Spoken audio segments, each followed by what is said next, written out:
Jacques, hoe sal jy die wedstryd opsom in die rekordings en selfs die kaptein, hoe voel jy oor jou eerste wedstryd in beheer van die span?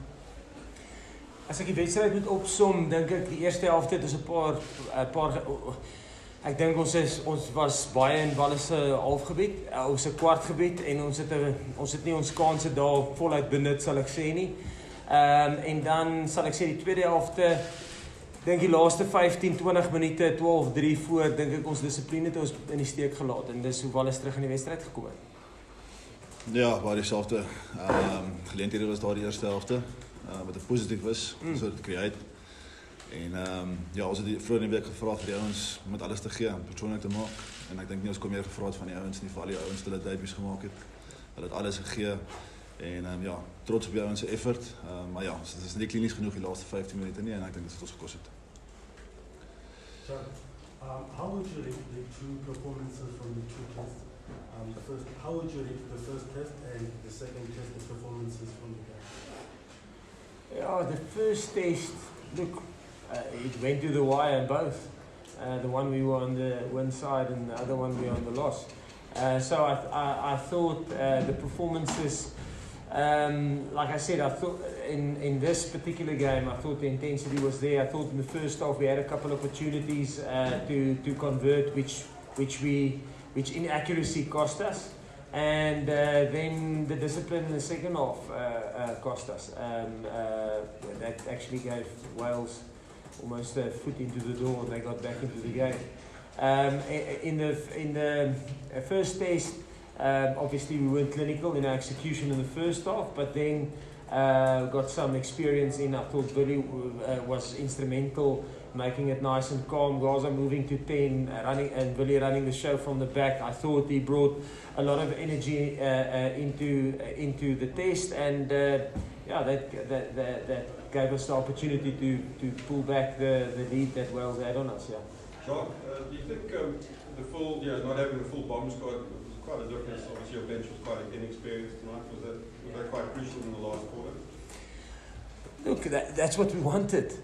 We said from the start we've got a plan with all 42 players, and I think if you have to be quite honest and open about it, I think you can probably go and say, listen, the conservative route would have been, listen, wrap up the series now.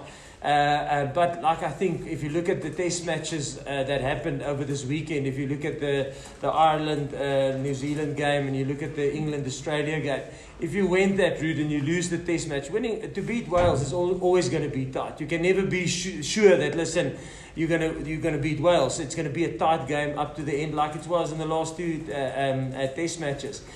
But the thing is, now we got answers. We got answers on 42 players, and that was always the thing, the plan that we had, to get answers on players. And I thought you could have gone the conservative route. You will never be guaranteed a victory. And then, let's say we did lose the test match tonight, and then we would probably never have given the other guys opportunity, So I thought that gave us that was the plan, and we knew the risks involved, if there is risk, but I think the answers you get out of it is more outweighs the risks. Would you say that most of the, even though like at the end you lost it, but most of the answers you got were quite positive for most of the game, weren't they? Yeah, I think like Handre said, we asked for, obviously with guys playing their first test match, guys who's in form in different competitions all over the world. It's always, test matches are different, and small margins cost you games, and it is good for the players also to understand what a test match would be like and what the intensity would be like, what your accuracy levels have to be like.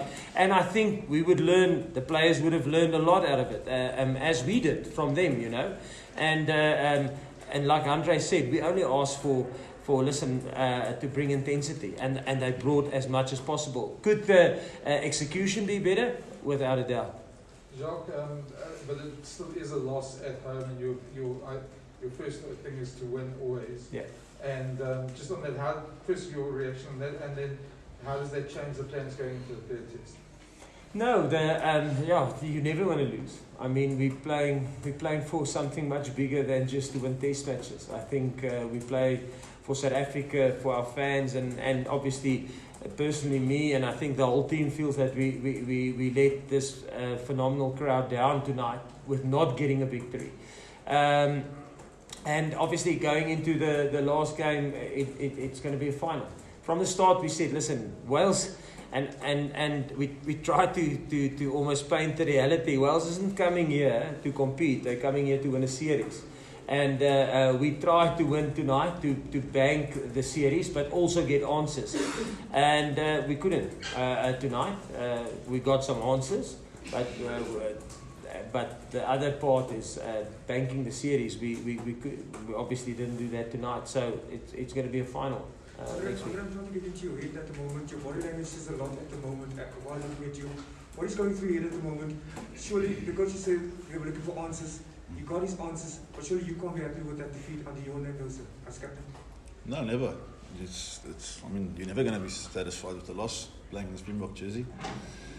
But in general, I'm still positive. I think the guys really showed fight, and that's all we asked for. It's very disappointing, and it'll take us 24 hours to get over it.